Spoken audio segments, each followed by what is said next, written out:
ថ្មីនេះដូចជាល្បីរឿងផ្លែឈើ36មុខដល់ហើយតាំងពីសៀមរាបឥឡូវរហូតដល់កំពង់ធំនេះចាំកាលទៀតអ្នកម្ដាយចាប់ផ្ដើមលៀងកដងលៀងកតងលៀងកតាំងណាតែមិនមែនធ្វើផ្លែឈើ36មុខទេណាគឺគាត់មកប្រឡាក់ត្រីប្រៃ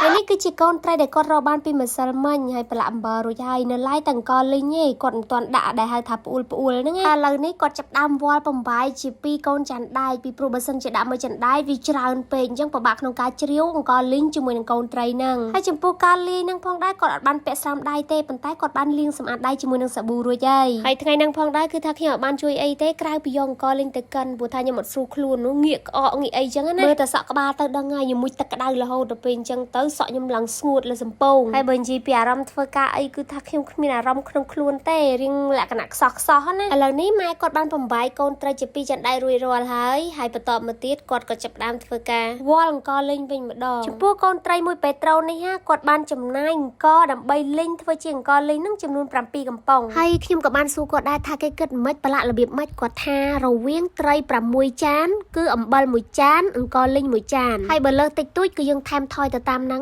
ណាហើយរវាង2ចាន់ដែកហ្នឹងគឺត្រី12ចានហើយគាត់ត្រូវការចែករំលែកអង្ករលេងជា2ផ្នែកដាក់ចាន់ដែកទី1ចំនួន1ចានហើយចាន់ដែកទី2ហ្នឹង1ចានដូចគ្នាប៉ុន្តែវាមិនមែនថាសុក្រិតត្រឹមត្រូវជាក់លាក់អីទេគាត់ថាបើលើសខ្វះតិចតួចយើងថែមតិចតួចតាមហ្នឹងទៅឥឡូវនេះគាត់ចាប់ផ្ដើមវាល់ចែករំលែករួចរាល់ហើយក៏ដល់ពេលដែលគាត់ត្រូវប្រឡាក់ជ្រាវអង្ករលេងហ្នឹងជាមួយនឹងត្រីហើយដល់ពេលអញ្ចឹងទៅក្មួយខ្ញុំឃើញគេថាដូចលេងសបាយដូចបីលុកបីលអញ្ចឹងណាក៏សុំខ្លួនចូលជួយលេងដែរអញ្ចឹងហើយក៏លាងដៃខ្វិចឡើងក៏ជួយច្បាច់ទៅហើយតាក់ទងទៅនឹងបច្ចេកទេសនៃការលេងត្រីប្រៃនេះផងដែរគឺថាវាអត់មានអីជាការពិបាកទេគ្រាន់តែអ្នកទាំងអស់គ្នាធ្វើមិនក៏ដោយច្បល់ឲ្យសពស្មានគ្រឿងឲ្យត្រូវហើយលក្ខណៈថាយើងធ្វើមិនឲ្យសពហើយព្យាយាមចំណាយពេលធ្វើមិនលក្ខណៈថាធ្វើដូចប្រឡាក់លេង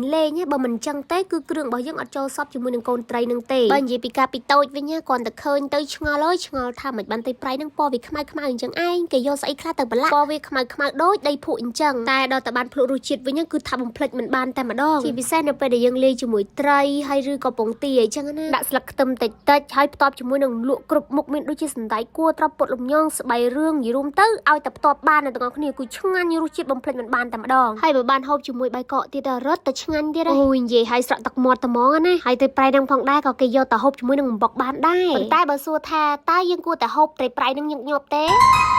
ចំពោះខ្ញុំគឺថាមិនគួរទេយូរម្ដងទៅបានហើយព្រោះប្រភេទនេះគឺជាអាហារផ្អែមហើយចំពោះអ្នកដែលមានសុខភាពដែលមិនត្រូវនឹងអាហារប្រភេទនេះគួរតែជៀសវាងព្រោះវាអាចបង្កជាការពុលអាហារបានវាមានករណីខ្លះអាចមកពីការដែលយើងលាងសម្អាតមិនបានត្រឹមត្រូវទាក់ទងនឹងការរើសកូនត្រីវាអាចដោយនឹងសាគមឬក៏អាចដោយអ្វីផ្សេងដែលធ្វើឲ្យយើងពុលណាតែពេលខ្លះអាចមកពីកត្តាសុខភាពដែលយើងអត់ត្រូវនឹងមុខម្ហូបប្រភេទនេះដូច្នេះហើយនៅពេលដែលយើងហូបយើងគួរតែប្រុងប្រយ័ត្នប៉ុន្តែបើចំពោះគ្រួសារខ្ញុំវិញមួយរយៈនេះគឺថាអត់ដែលដាច់ពីស្តុកទេជួនកាលអ៊ីឲ្យជួនកាលអ៊ំឲ្យឥឡូវមកបានមកពេត្រូនេះទៀតគឺថាគ្រប់ទឹកតែម្ដងព្រលឹមមិនតាន់ទេគឺថាម៉ែលេងត្រីប្រៃថ្ងៃត្រីប្រៃល្ងាចត្រីប្រៃឥឡូវមករៀងស្តៀងត្រីប្រៃណាឥ